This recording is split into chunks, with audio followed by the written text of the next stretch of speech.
We're here this morning with Jaf Mahmud, who teaches guitar in Long Island, New York, and who has a profile on FindaGuitarTeacher.com. Good morning, Jaf. How are you today? Good morning. How are you? I'm doing very good, thanks. Thanks for taking the time to talk to us today. I'm looking forward to learning more about your guitar teaching. Of course, it's great to be here. And can you tell us first, I mentioned Long Island. Can you tell us where on Long Island you teach? I'm in a town called Amityville. I guess a lot of people have heard of it because of the movie. Yes, of course. But it's Long Island's about a span of 100 miles long, and it's like I'm kind of more towards the west end of it, by the south. Okay, so more toward the city itself. Well, I'm about, as far as the city border, I'm about 15 miles. Okay. Manhattan, probably like 30 miles. Got it. Okay. And do students come to you, or do you teach in your students' homes? I generally come to people's homes. That's what they prefer, and that's why I like it as well. Oh, cool. And can you tell us, feel free to be as specific as you want to with the locations, how far afield do you travel to teach? Well, I've been doing this. I started back in '92, and I started local, but it spanned to like I can go either direction in like in a diameter of radius, sorry, of 30 miles. Okay, very cool. I just don't go too south because I'm 2 miles away from the beach, so that's right. So I can't do that.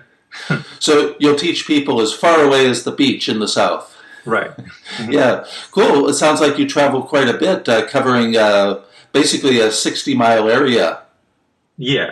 I travel a lot, and a lot of time on the road. I try to make my students, whatever area they're in, I try, whatever areas different students are in, I try to make them in the same day to limit my travel.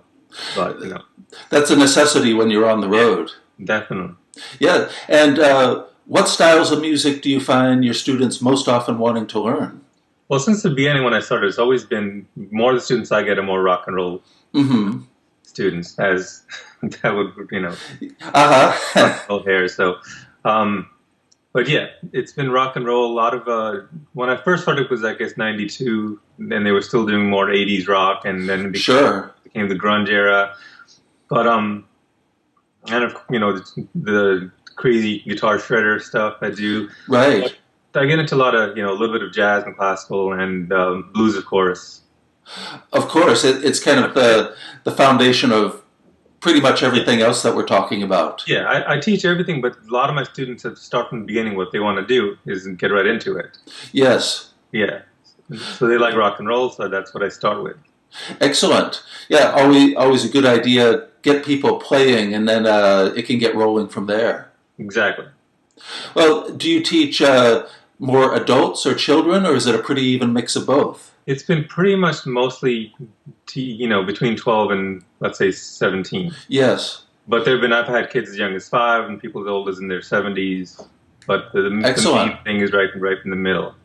And I want them all to get playing like the first day. I want them to be able to do something. Right. And something they like, preferably, because that's the way they're going to want to practice. Yeah, get people playing songs right away, and like you say, they'll want to play more at that point. Even just little riffs, because that's the way I learned. Make someone practice more, like I said, and the way I learned was just watching my friends play, and I would just ask them, "Hey, how do you do that?" And they would just show me, and I would go home, try to get it, and fail, and get it, eventually get it. But that's what I like to teach them. And so you're offering to your students what your circle of friends had when you were learning guitar, the place to ask those questions that they have. Exactly. I just want them to be, I want them to get instant gratification. A lot of times, they don't, depend on what kind of teacher. Some teachers are very traditional. They wanted the reading right away and just step by step, little by little. But I like to get them their feet right in the water, like immediately. That sounds great. And speaking of getting right in the water, I notice you have a guitar there. Would you like to play a little bit? Either something that you like to play when you pick the guitar up, or maybe something that you would show students to kind of give people watching the interview a taste of what they'd be learning with you. Well, things with students is, from the beginning, I teach it's strange. A lot of the kids today like classic rock.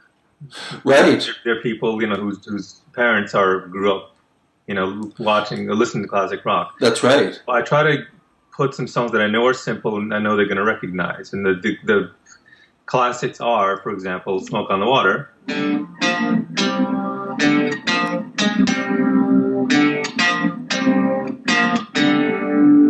For one. Yes. Everybody seems to know that.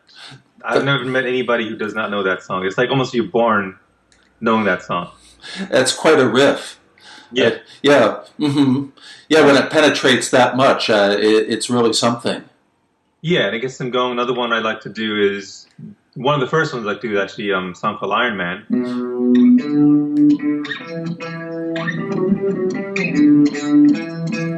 It's another one that it's just a single note thing, so they can just start with one finger. Mm-hmm. And then graduate, and then this is another one,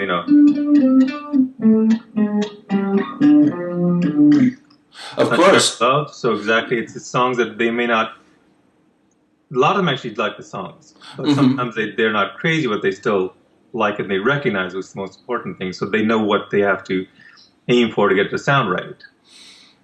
And do you find that a student who maybe says, "Oh, I've never liked that song so much," but when they start playing it, it becomes a different thing? Sometimes, yeah, but usually when if they don't like it, it depends on the person. Sometimes I encourage them to do it anyway. Or sometimes I'll just be like, you know what do you like? What riff do you like? Because I try to make it so that it's what they like. Yes. And in the first lesson, if it's doable, I would do it. If not, I'd say we have to wait a little bit on that. But the idea is to give them songs. Usually I go with what they like, but sometimes I'll obviously make suggestions knowing what their capabilities are. Right. And the reason for doing the songs, as opposed to reading in the beginning, is just because in the songs you will learn. The more songs you learn, the more chords and leads and all these things that are essential to guitar you learn just from playing all these different kinds of chords. Excellent. And so you kind of get people into playing the chords as well. And how about like lead improvisation? Do you do that as well? Definitely. If I'm doing, well, first I'll start off with some lead in whatever song. Like one of the songs that I also happen to show a lot that everybody knows is Nirvana.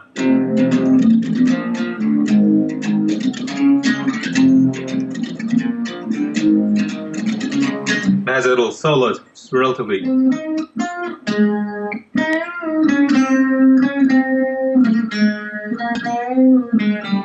Again, it's a single note. Right.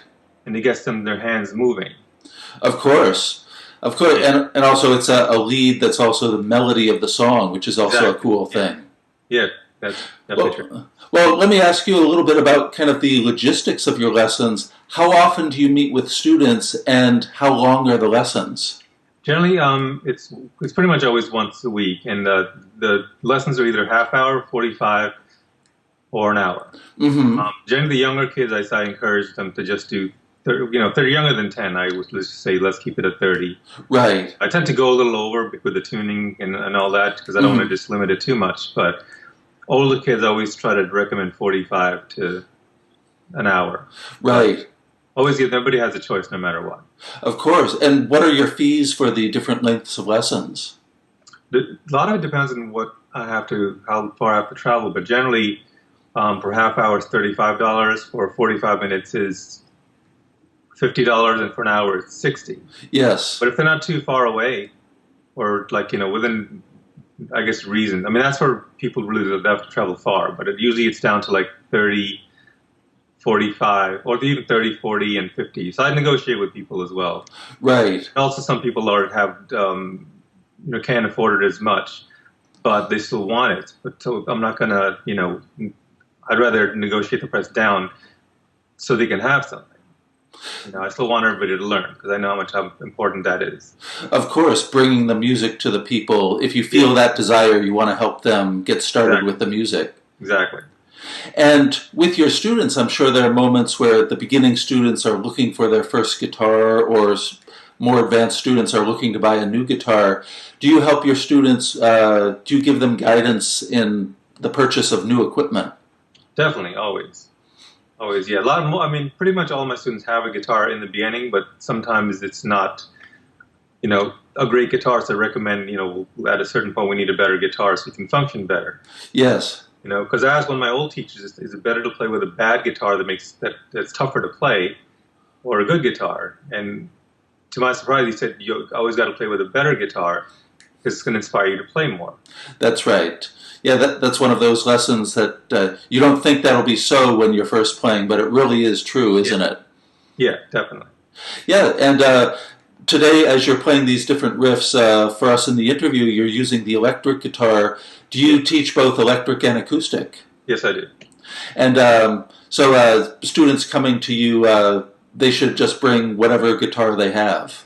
Yeah, well, like I said, I go to them. They have acoustic, and that's what they want to learn. That's what we learn, especially if we're doing classical music. They also teach a bit of classical Spanish guitar, so it's obviously better if they have the acoustic or nylon string guitar. That's wonderful, Jaf. And we're going to be wrapping up the interview in a moment. But Jaf Mahmud, I want to thank you for taking the time to talk with us today. It's great to learn more about your guitar teaching. Oh, great. Thanks for having me. It was a pleasure. Yes, and I want to wish you best of luck with your guitar teaching and with your music in general. Thank you. Thank you so much. Thank you. Have a very good day, and we'll see you very soon on Find a Guitar Teacher. Very good. Thanks a lot. Take care. Bye-bye. You too. Bye.